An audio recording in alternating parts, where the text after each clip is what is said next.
இயேசுவில் பிரியமான என் அன்பு நெஞ்சங்களே, உங்கள் ஒவ்வொருவரையும் கர்த்தருடைய மகத்துவமுள்ள நாமத்தினால் நான் இந்த புதிதானதை நிகழ்ச்சிக்கு வரவேற்கின்றேன், வாழ்த்துகின்றேன், ஆசீர்வதிக்கின்றேன். இப்பொழுதும் ஒரு சர்வாதிகாரியை குறித்து நான் பேசி ஒரு உண்மையை உங்களுக்கு விளங்க செய்ய போகின்றேன். ஹிட்லரை உங்களுக்கு மிக நன்றாக தெரியும். ஜெர்மனி தேசத்தின் அதிபதி, முழு ஐரோப்பாவையும் கதிகலங்க வைத்து கொண்டிருந்தவர். அவருடைய வெற்றியிலும் தோல்வியிலும் அவருடைய இராணுவ வீரர்கள் மிகப்பெரிய பங்காற்றினார்கள். அவர்கள் ஹிட்லர் என்ன சொன்னாலும் அப்படியே அதற்கு கீழ்ப்படிந்து நடந்தார்கள். இது மிகவும் ஆச்சரியமானது. உதாரணத்திற்கு ஒரு சம்பவத்தை உங்களுக்கு சொல்லுகின்றேன். ஐரோப்பாவில் ஒரு தேசத்தின் மீது ஹிட்லர் படையெடுத்து சென்றார் தம்முடைய வீரர்களோடு. ஆனால் அந்த தேசத்திலே ஹிட்லர் படையெடுத்து வருகின்றார் என்பதை அறிந்து அந்த தேசத்தின் அதிபதி என்ன செய்தார்?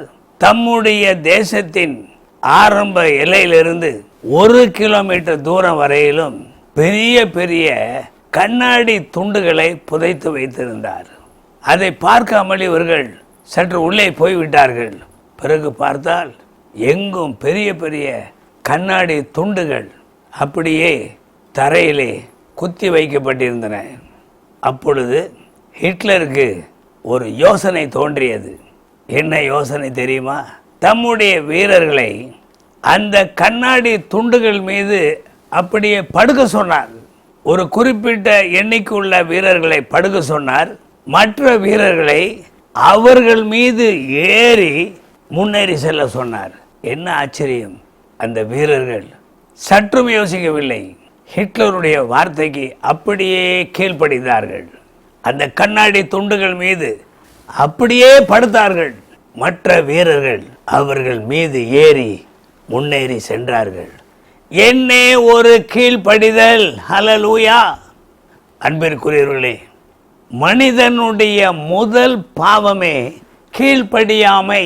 அன்று மாத்திரம் ஆதாமும் ஏவாளும் தேவனுடைய வார்த்தைக்கு கீழ்ப்படிந்து நடந்திருந்தால் இந்த உலகில் பாவம் என்பதே புகுந்திருக்காது, மரணம் என்பதே ஏற்பட்டிருக்காது, வியாதிகள் என்பதே இருந்திருக்காது.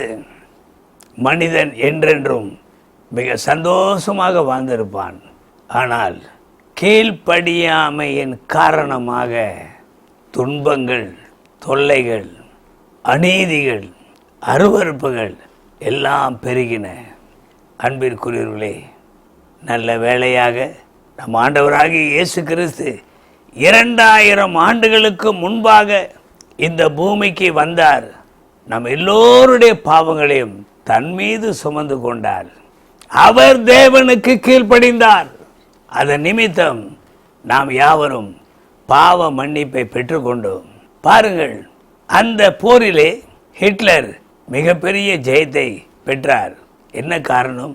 அவருடைய இராணுவ வீரர்கள் அவருடைய கட்டளைக்கு கீழ்ப்படிந்தார்கள்.